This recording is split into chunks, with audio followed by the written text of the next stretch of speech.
Helldivers 2 has changed a lot since its explosive launch in 2024. Over 2 years of updates have brought new content, major balance changes, performance improvements, modern upscaling technologies like DLSS and FSR, and even a dramatically smaller installation size on PC. But in 2026, how well does the game actually run? Which settings genuinely improve performance? Which ones barely affect the visuals? And can you finally achieve a stable frame rate when the entire screen is filled with enemies, explosions, and orbital strikes? What's going on, everyone? My name is Monza, and in collaboration with FrameLeap, we bring you the ultimate PC optimization guide for Helldivers 2. Let's dive into it. So we start with the first setting, texture quality. There are 4 options available: Ultra, High, Medium, and Low. Visually, this setting affects not only texture resolution, but also the overall clarity of many environmental assets. One of the first things you'll notice is the vegetation.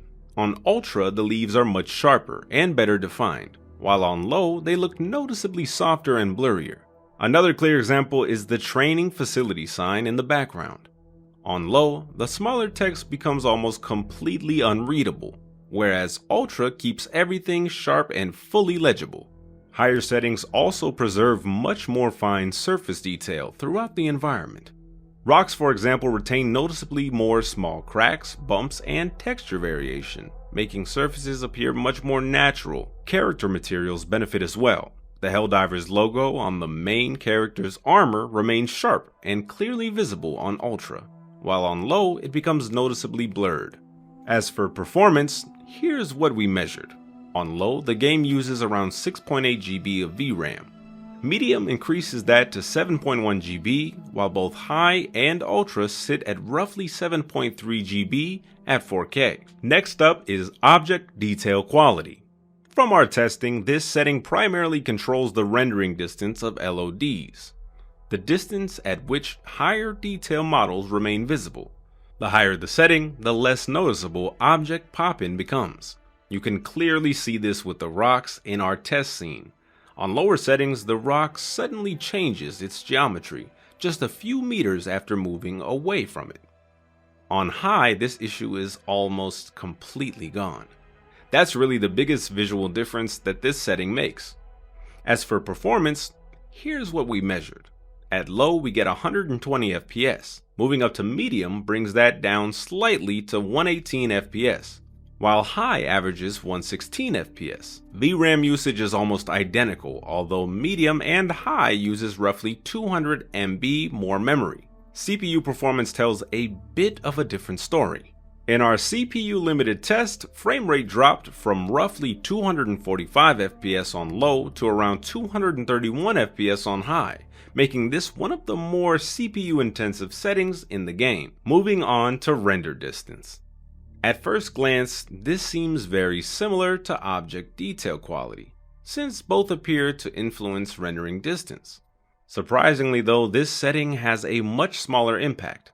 Across multiple scenes, we only noticed minor differences. In one scene, fewer rocks were rendered in the distance. In another, a few distant buildings disappeared. However, larger objects, grass rendering, and the overall scene composition remained almost unchanged. In fact, if you compare Low and Ultra without paying close attention, it's difficult to notice any difference at all. Performance is essentially identical across every setting, around 110 to 111 FPS regardless of the selected option. VRAM usage also remains unchanged. But CPU scaling is surprisingly aggressive here, although it depends heavily on the scene. In our first CPU limited test, performance dropped from roughly 243 to 245 FPS on Low to around 213 to 215 FPS on High. In a second test, set in a dense urban environment, the impact was even more pronounced. Performance fell from around 228 to 230 FPS on Low to roughly 170 to 175 FPS on Ultra, a reduction of about 25%.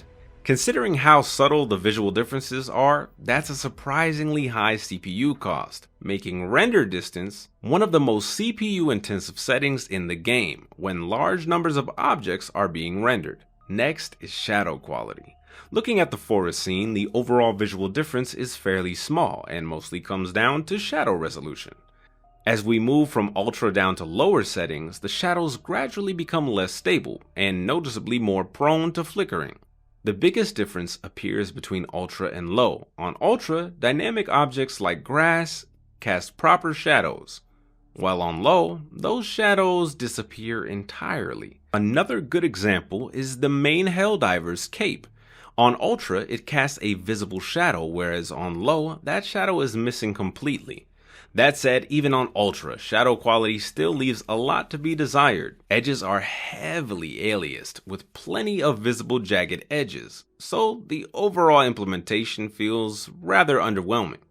As for the performance, on the lowest, we get 113 FPS, low 111 FPS, medium and high both giving you 108 FPS, and ultra 105 FPS. Shadows also have a relatively small CPU cost.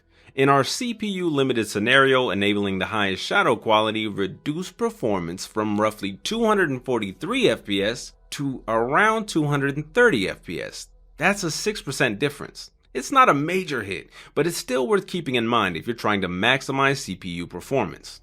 Moving on to particle quality. This setting mainly affects the resolution of some particle effects. As we gradually move from high down to the lowest, the effect loses a lot of its fine structure. The swirling patterns become much softer and less defined, while high retains significantly more detail, making the entire effect appear richer and more dynamic. For example, take the fireflies. On low settings, they appear larger, less defined, and much less subtle. However, not every effect behaves the same way. Large effects like volcanic eruptions or smoke show no visible difference between low and high. So there's a surprising lack of consistency. Some effects receive significant improvements, while others remain completely unchanged. Probably the clearest example is fire. Here the higher settings noticeably improve the resolution and overall appearance. Performance-wise, all settings produce virtually identical results. We found no meaningful differences in FPS, VRAM usage, or CPU utilization. Now let's look at reflection quality, which controls the quality of SSR, or screen space reflections. As soon as we begin lowering the settings from high, the difference becomes immediately obvious. Even on medium, far fewer objects are reflected, and the reflections themselves become much lower in quality. Lowering the setting further only makes things worse, and on the lowest preset, reflections disappear entirely. Overall, the implementation feels rather strange. Even high-quality reflections could have looked significantly better. They're still fairly soft and lack detail. Because of this, the intermediate presets don't really make much sense. It honestly feels like you either use the lowest setting or go straight to high. The options in between simply aren't worth it because the reflection quality becomes so poor. Performance results are as follows. Starting at 135 FPS on the lowest, performance drops to 131 FPS on low, 130 FPS on medium, and 123 FPS on high. That's roughly a 9% performance difference in between the two extremes. So yes, the performance difference is noticeable, but given how poor the reflections look on the middle presets, we think it makes more sense to choose either the lowest setting for maximum performance or high for acceptable image quality. Reflections also have a small CPU impact. In our CPU limited scenario, performance dropped from roughly 250 FPS to around 240 FPS, which works out to about 4% reduction. Next up is space quality. This setting controls the quality of objects in space, such as planets. As we move from high down to low, the differences are fairly subtle. The most noticeable change is on the planets themselves. At lower settings, smooth surfaces begin to show more visible edges, shimmering, and less defined silhouettes. Other than that, there really aren't any major visual differences while you're on the ship. You might notice a slightly more pronounced glow on some objects, but overall, the planets themselves remain almost identical. Performance-wise, low averages around 150 FPS. Switching to medium drops that to 143 FPS, while high comes in at 135 FPS. In a second test scene, we observed almost identical scaling. Low averaged 138 FPS, medium 133 FPS, and high 121 FPS. The results were remarkably consistent, confirming that this setting has a fairly significant impact on performance, regardless of the scene. Next is Ambient Occlusion. This setting adds contact shadows where objects meet, making corners, edges, and small creases appear much more natural. There are only two options here, on and off. The difference is most noticeable aboard the ship. On planetary environments, however, the change is much smaller and often difficult to notice without directly comparing both settings. Performance-wise, the impact is minimal. On the planet, enabling ambient occlusion reduces performance from 140 FPS to 136 FPS, a drop of around 3%. On the ship, the difference is even smaller, with 158 FPS enabled versus 160 to 161 FPS when disabled. Overall, the performance cost is negligible. Moving on to vegetation and rubble density. This setting controls the density of smaller environmental objects. As we gradually move from ultra down to low, the difference becomes immediately obvious. Grass becomes noticeably less dense, and many smaller environmental objects gradually disappear. The same behavior can be seen across multiple scenes, making this one of the settings that has the biggest impact on the overall atmosphere of the game. Performance-wise, the impact is relatively modest. We measured 121 FPS on low, 120 FPS on medium, 118 FPS on high, and 113 FPS on ultra. In our CPU limited scenario, performance dropped by only 2 to 3%, from roughly 245 FPS to around 238 to 240 FPS, making a very little impact on CPU performance. Next up is terrain quality. This setting appears to control how terrain materials blend together and how different surface layers are rendered. There are only three options available: high, medium, and low. Honestly, this is one of the hardest settings to evaluate because it's often unclear which version actually represents the developer's intended look. As we move from high down to low, the desert scene gradually fills with more visible rocks. The difference is significant, but it's difficult to say which version actually looks better. High has noticeably fewer rocks, while low introduces a much denser rocky surface. Another desert scene shows smoother transitions between different terrain layers on the higher preset, but once again, it's hard to say whether that's objectively better or simply different. Finally, in the rocky scene, the differences become even harder to spot. Higher settings appear to produce smoother transitions between terrain layers, but overall, the visual changes remain fairly subtle. So overall, this is probably one of the strangest settings in the game. The visual differences are there, but it's difficult to say which preset actually delivers the intended image. As for performance, here's how the different presets compare. At low, we get 143 FPS. Medium drops slightly to 140 FPS, while high comes in at 135 FPS. The performance hit is fairly noticeable, especially considering the visual differences are relatively subtle. Unless you strongly prefer the high-quality terrain blending, medium is probably the better balance here. Next is Volumetric Fog Quality. This setting controls the quality of volumetric fog throughout the game. As we move from high down to lowest, the most obvious difference is in the quality of the God rays. On higher settings, the light shafts are much more defined, while on lower settings they become softer and more diffused. Other than that, we weren't able to find any major visual differences. Performance, however, is a bit more noticeable. If you want cleaner looking light shafts, you'll have to sacrifice a few frames. At lowest, we get 128 FPS. Moving up to low drops that slightly to 126 FPS. Medium comes in at 125 FPS, while high averages 120 FPS. In practice, the additional performance cost doesn't translate into a dramatic visual improvement, making the lower presets the more sensible choice. Next up is Volumetric Clouds Quality, which, as the name suggests, controls the quality of volumetric clouds. The results here are actually quite interesting. As we move from high down to lowest, we found that the visual difference depends heavily on the planet. On some maps, there's almost no visible difference between the presets. On others, however, the lower settings reduce the amount of cloud coverage. What's even more interesting is that cloud quality is also affected by space quality. Even with volumetric clouds set to lowest, the clouds remain surprisingly sharp as long as space quality stays on medium or high. However, once space quality is lowered as well, the cloud quality drops significantly. Shimmering becomes much more noticeable and fine details start to disappear. As for performance, here's what each preset delivers. At lowest, we get 148 FPS. Moving up to low brings that down to 145 FPS. Medium averages 143 FPS, while high comes in at 141 FPS. We almost observed identical scaling in another scene as well, where lowest averaged 153 FPS, low delivered 150 FPS, medium came in at 146 FPS, and high dropped to 141 FPS. The performance impact seems to be fairly small, while the visual improvements vary significantly depending on the environment. Let's check lighting quality. This setting primarily affects how far dynamic light sources can reach. A simple example is the lamp.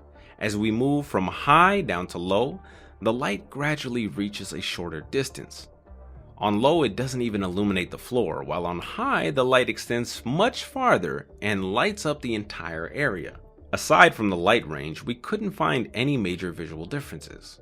As for performance, here's what each preset delivers. At low, we get 130 FPS. Moving up to medium brings that down to 128 FPS, while high averages 125 FPS. Overall, the performance cost is relatively small, making both medium and high perfectly reasonable choices depending on how much emphasis you place on lighting quality. Moving on to use Async Compute. In theory, this option is supposed to improve performance on certain hardware configurations. In our testing, however, the results were quite the opposite. Starting with our GPU limited scenario, enabling the option actually reduced performance. With Async Compute enabled, we averaged around 78 FPS. Disabling it increased performance to roughly 83 to 86 FPS, which is a fairly noticeable improvement. Things didn't get any better in our CPU limited test either. With the option enabled, we measured roughly 200 FPS. Disabling it increased performance all the way to 266 FPS. So at least on our high-end test system, enabling Async Compute consistently reduced performance, regardless of whether the bottleneck was the GPU or the CPU. Next is NVIDIA Reflex. The game offers 4 options: off diagnostics, on, and on plus boost. We've seen quite a few reports on Steam and YouTube claiming that the game is fairly CPU intensive, with some users suggesting that disabling NVIDIA Reflex can help lower CPU temperatures. Our results generally support that claim. With on plus boost, CPU temperatures hovered around 68 to 69 Celsius. Using on produced virtually identical temperatures. Disabling Reflex reduced CPU temperatures slightly to around 67 Celsius. However, enabling on plus boost also reduced performance. Frame rate dropped from roughly 140 FPS with Reflex disabled to around 135 FPS with on plus boost enabled. We observed the same behavior across every test scenario. Looking specifically at CPU utilization, though we didn't notice any meaningful difference in per core workload. Reflex didn't appear to shift load toward any particular CPU core. Now let's compare the newly added anti-aliasing solutions. Previously, the game only featured a basic TAA with on-off options. With the latest update, XeSS, FSR3, and DLSS have been added as well. For our image quality comparison, we tested all 3 upscalers at 1440p using their balanced presets. One of the first things we noticed is that the FSR3 leaves fairly noticeable ghosting behind smaller moving objects. Overall though, XeSS and FSR3 are much closer than you might expect. As expected, DLSS 4.5 performance produces a noticeably sharper image thanks to its increased sharpening. In this particular title, that's actually a major advantage, since the game has a fairly soft image by default. As a result, the extra sharpness helps improve overall image clarity without looking overly aggressive. In terms of image quality, DLSS performance comes out on top. DLSS balance takes second place, XeSS follows in third, and FSR3 finishes last, at least based on our testing. Now let's move on to performance, starting with DLSS in 4K. DLAA delivers 85 FPS. Switching to quality boosts performance to 120 FPS. Balanced increases that further to 131 FPS, while performance tops out at 135 FPS. Moving over to FSR, native AA also starts at 85 FPS. Quality averages 128 FPS. Balanced reaches 143 FPS, and performance delivers the highest result at 160 FPS. Overall, both upscalers provide a significant performance boost over native rendering. In terms of raw performance, the difference between them isn't particularly large, so both technologies do a good job of improving frame rates. And finally, let's compare the overall graphic presets. As we move through the presets from ultra down to low, the biggest visual difference comes from the amount of smaller environmental detail. Objects like grass, rocks, shells, small debris, and vegetation are noticeably reduced on the lower presets, making the environments look less dense. In some locations, however, the game's art style hides these differences surprisingly well, so the scene still looks good regardless of the selected preset. Performance scales quite consistently across all 4 presets. Low delivers 128 FPS, medium drops to 103 FPS, high averages 90 FPS, and ultra comes in at 80 FPS. Every step up comes with a noticeable performance penalty, especially the jump from low to medium. So the moment you've all been waiting for, optimized settings, texture quality, high or ultra, as VRAM usage is virtually identical between the two settings. If you have enough VRAM, there's little reason to use anything lower. Object detail quality, high. This setting significantly reduces LOD pop-in and noticeably improves scene stability. It does carry a measurable CPU cost, but the visual improvement is worth it. Render distance, low. The visual differences are surprisingly small, while CPU scaling can be dramatic in dense scenes, with up to a 25% reduction in frame rate on higher presets. This is one of the easiest settings to lower for free performance. Shadow quality, high. High preserves most of the dynamic shadows while avoiding Ultra's additional performance cost. Since shadow quality is still fairly soft even on Ultra, high offers the best overall balance. Particle quality, high. Performance is essentially identical across all presets, so you might as well keep the better looking particle effects. Reflection quality, high or lowest. Medium and low are difficult to justify since they dramatically reduce reflection quality without saving much performance. Either keep high for semi-proper SSR or disable reflections entirely with lowest. Space quality, medium. While the visual differences in space are fairly subtle, this setting also affects volumetric clouds. Medium preserves cleaner cloud rendering without paying the full performance cost of high. Ambient Occlusion, on. The visual improvements are subtle, but so is the performance cost.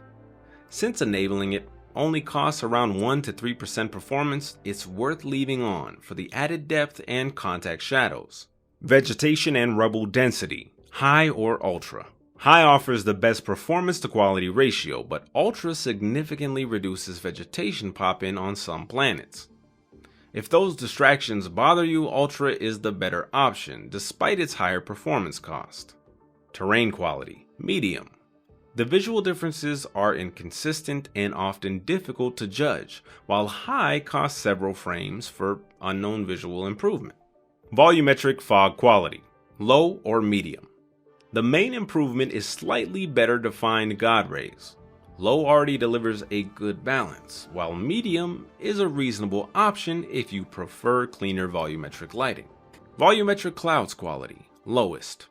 Cloud quality is affected more by space quality than this setting itself. The FPS savings are small, but the visual trade-off is generally minimal. Lighting quality, medium or high. This mainly controls how far dynamic lighting reaches. Medium already looks good in most situations, while high is worth considering if you want the most consistent lighting.